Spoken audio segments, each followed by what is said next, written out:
ministers the Holy Gospel of our Lord Jesus Christ. Praise to you, Lord Christ. Please be seated. In the name of the Father, the Son, and of the Holy Spirit. Amen. Okay, a blessed morning.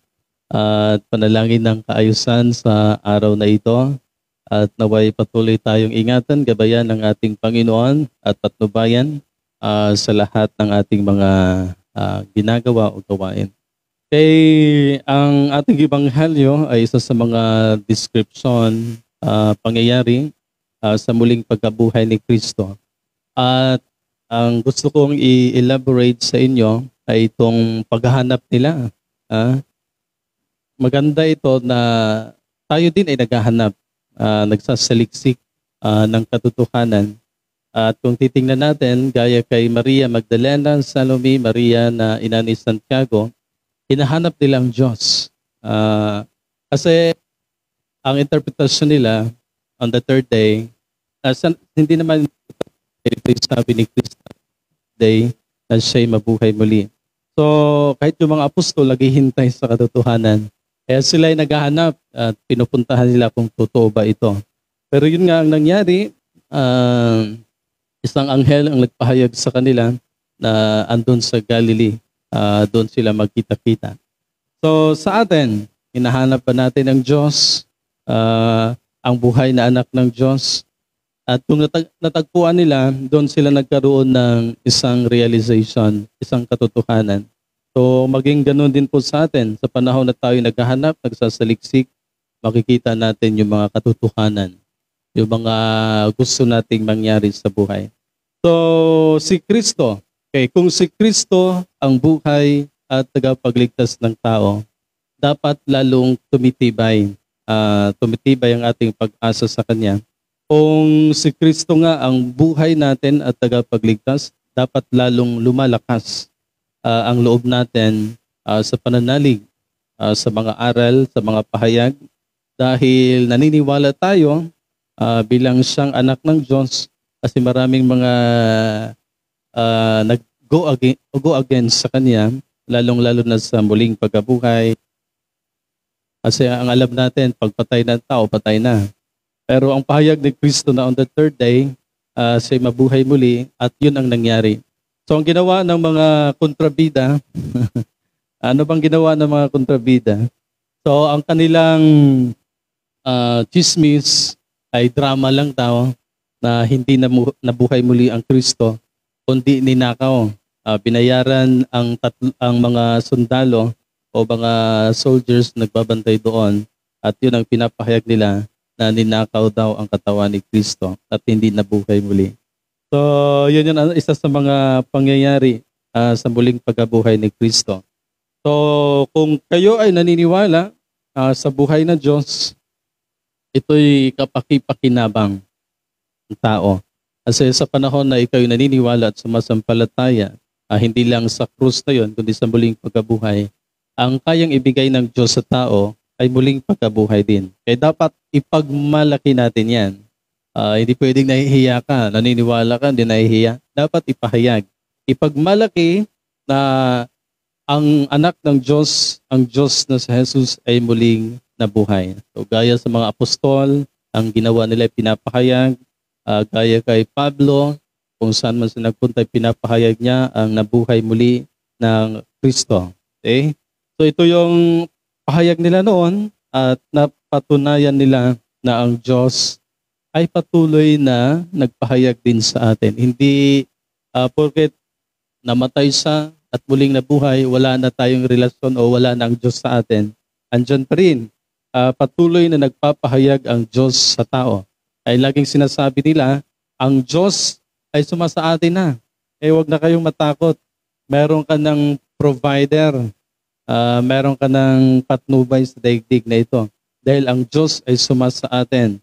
Kahit pa man sa mga nangyayari o pagkakasala ng tao noon, pagkakasala ng tao ngayon sa atin, kahit pa man marami silang accusation kay Kristo, nagpakita pa rin si Jesus sa mga tao, sa mga apostol, at maging sa atin sa panahon natin, nagpapahayag pa rin siya kung ano man ang gusto nating maunawaan sa daigdig na ito. Dahil yun din ang kalooban ng Diyos, na maintindihan natin yung mga katanungan, mga pangyayari, kaya maraming nangyayari sa buhay ng tao. Yung mga bagay na hindi kayang unawain ng tao, ang Diyos ay patuloy na nagpapahayag sa atin sa pamamagitan ng Espiritu Santo. Dahil ang Espiritu Santo ay mula sa Diyos Ama at Diyos Anak. Kaya kung ano ang kalooban ng Ama at Anak, yun din ang ginagawa ng Espiritu Santo sa tao. Kaya nananahan sa atin ang Espiritu ng Diyos. So, ang nagpapahayag sa aral ng Panginoon ay patuloy na nakakaunawa. O baka yun ang kulang natin. Kung bakit hindi natin naintindihan yung mga pangyayari. Kasi hindi natin pinapahayag ang Diyos ang mabuting balita ng Panginoon. So ipahayag po natin upang maintindihan natin ang sitwasyon, ang kalooban ng Diyos. Kasi alam nyo ba na sinabi din nila ito noon na merong kasiyahan ang buhay kay Kristo. Kaya dapat talaga ang tao ay merong connection. Hindi lang connection, pagsasabuhay talaga, relasyon at pananampalataya. Dahil merong kasiyahan sa panahon na natagpuan mo ang gusto mo, gaya ng tatlong Maria na naghahanap sila at gusto nilang bisitahin ang Diyos at wala doon. At nagpahayag ang anghel sa kanila na nabuhay muli ang Kristo. So ganoon din po sa atin, kung tayo'y nagpapahayag sa kalooban ng Diyos, salita ng Diyos, mauunawaan din natin yung mga sitwasyon, mga pangyayari sa mundong ito. Para bagang binigyan ka ng karunungan ng Diyos para maintindihan mo yan. So hindi lang yan. Kasi sa panahon na tayo'y patuloy na naghahanap, nagsasaliksik, nagpahayag sa kalooban ng Diyos, merong pangako. At ang pangako ng Panginoon sa tao ay patnubay at proteksyon. Kaya gusto niyo ba ng proteksyon na kayo ay hindi maaano sa daigdig na ito? Marami mang pangyayari sa mundo, kung ano mang nangyayari sa daigdig, ikaw ay protektado. At ang sabi ni Kristo, iingatan ko kayo. So yun ay magandang pangako ng Diyos sa tao. Gaya ng kanilang pag-ibig, ito talagang pinakamahalaga kung bakit ginagawa nila yon, kung bakit patuloy silang nagpapahayag o bakit tayo patuloy nagpapahayag. Dahil gaya ng kanilang pag-ibig at pananampalataya sa Diyos, nakikita nila ang ganda at saya ng buhay, yung totoong buhay, naramdaman nila. Yun bang naramdaman ninyo? Kung hindi nyo naramdaman, ibig sabihin, hindi pa nakikita ang tunay na pag-ibig at pananampalataya natin sa Diyos. Kasi sila noon na may dakilang pag-ibig at pananampalataya sa Diyos, nakikita nila ang ganda ng buhay. Yung totoong pangako ng Diyos. Laging nangako ang Diyos sa tao. Sa panahon na gawin mo ito, sinusunod mo ito, merong pangako ang Diyos. Proteksyon, kasama na yan, kasaganaan, karangalan. Kung nais ng Diyos ang kayamanan na ibigay sa'yo, ibibigay yan.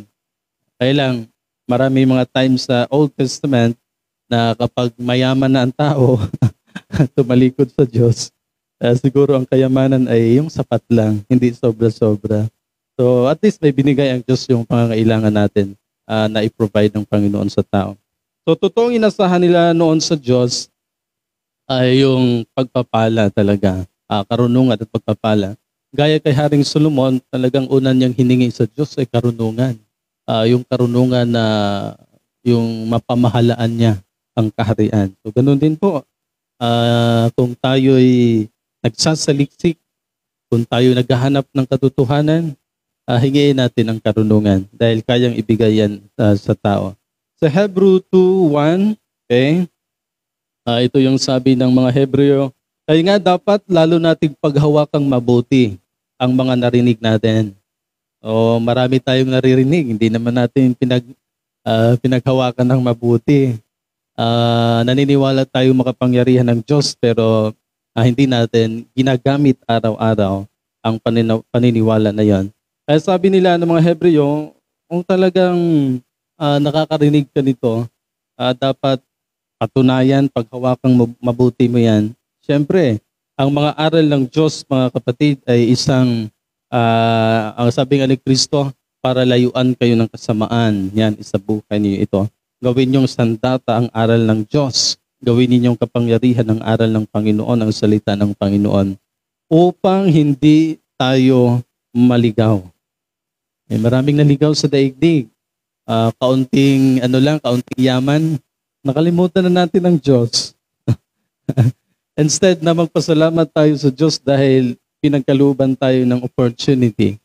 Yun nga, naligaw Kaya nawala ang kayamanan, kinuha muli ng Diyos. Kaya kung gusto niyong masustain yung karunungan, kapayapaan, kayamanan, kasaganaan, dapat lagi tayong nagpapasalamat sa Diyos.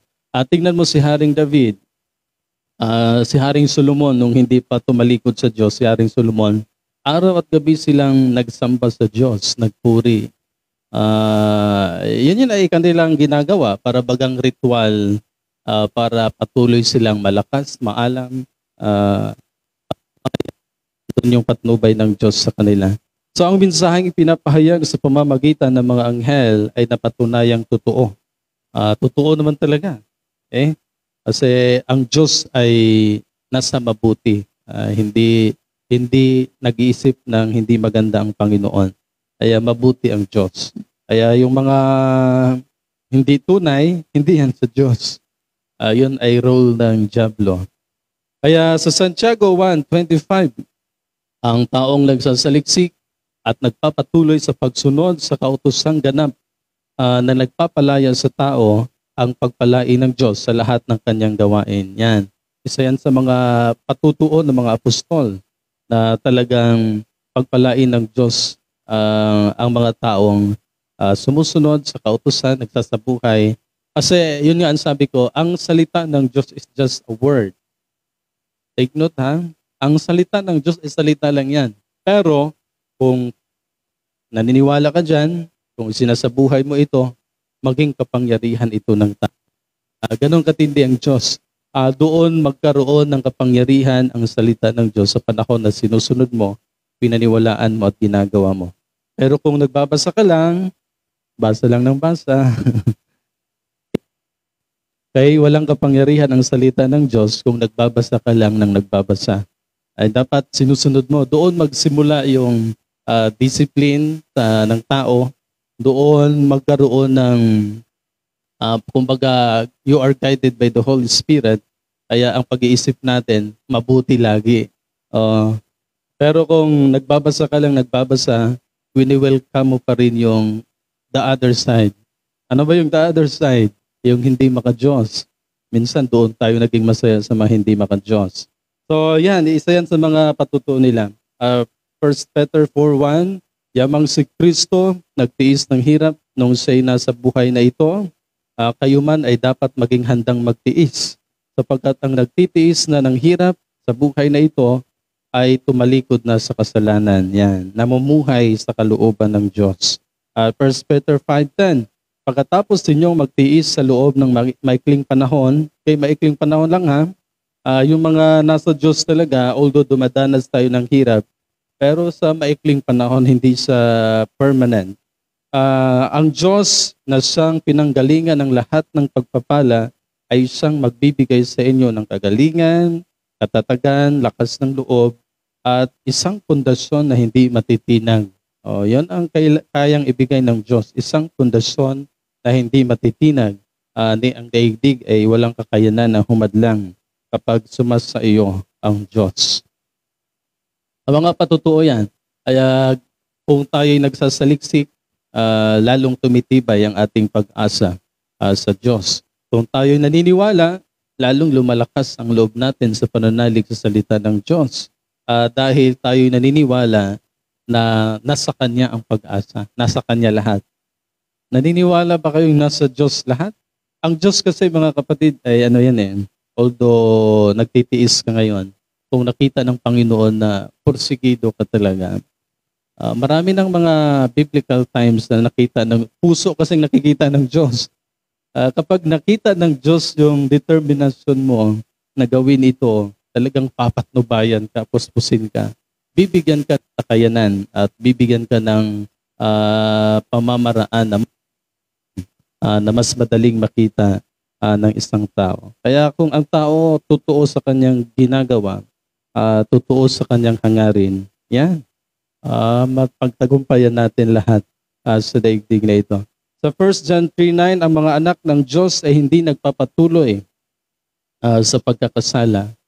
Siyempre kapag nasa Diyos ka, although hindi natin ma-control, minsan talaga nagkakasala tayo sa isip, salita at gawa. But ang Diyos ay patuloy din na nasa isip mo, oy, huwag mong gawin yan. Itong banal ay patuloy din nagpapaalala sa tao. Ngayon, kung ikaw ay tinuring na anak ng Diyos, talagang malimitahan mo yan, yung hindi pagkakasala. Sapagkat nananatili sa kanila ang binhing mula sa Diyos. Ano ba yung binhing mula sa Diyos? Di ba sabi ni Kristo na itatanim ko sa iyong puso, sa iyong isipan ang mga salita. Kaya hindi na kayo tuturuan pa ng iba dahil nasa inyo niya. Nasa puso niya, nasa isip niya ang salita ng Diyos. Yun ang binhi na mula sa Diyos. Kung ikaw ay anak ng Diyos, siyempre hindi ka nagpapatuloy sa pagkakasala. Dito nga natin matitiyak na tayo'y nasa panig ng katotohanan. Diyan natin makikita na tayo'y nasa panig ng katotohanan at matatahimik ang ating budhi sa harapan ng Diyos. Kaya hindi tayo gumagawa ng kasalanan. So isa yan sa mga nakikita, mga obserbasyon. At syempre hindi lang obserbasyon, realization. Dahil nangyari yan sa mga taong naghahanap talaga o nagsasabuhay o nagpapahalaga sa salita ng Diyos. Okay? Ang Diyos ay sama sa atin, huwag nating kalimutan yon. Sa panahon na tayo nagsasaliksik, sa panahon na tayo naghahanap ng katotohanan, sa panahon na tayo'y namumuhay sa kaayusan, ang Diyos ay patuloy na nagpapahayag sa tao. So huwag nating kalimutan yan. Sinabi naman niya ni Kristo, hanggang sa katapusan ng daigdig ay kasama ninyo ako. Hindi lang natin nakikita, pero kasama natin ang Diyos. Yung pag-iisip natin, sinasamahan ka ng Panginoon. Yung aksyon, yung mga ginagawa natin, sasamahan ka ng Diyos. Kaya yung mga taong sinasamahan lagi ng Panginoon ay naging maayos ang result. Nakikita nila o napagtagumpayan nila. So maganda sa buhay ng tao na naniniwala siya sa mga spiritual. Magkaiba yung spiritual dahil nag-required ito ng pananampalataya. Sa daigdig kasi kailangan mo ng pruweba, kailangan mo ng ganito. Pero sa Diyos, simple lang, paniwalaan mo muna ka sa Diyos. Sa panahon na naniniwala ka na sa Diyos, doon na magsimula ang magpahayag ang kapangyarihan ng Diyos sa tao. Kaya doon mo masabing merong Diyos. So nawa, sa patuloy nating paghahanap, pagsasaliksik, matagpuan din natin ang tunay nating ninanais ng ating Panginoon. Amen. In the name of the Father, the Son,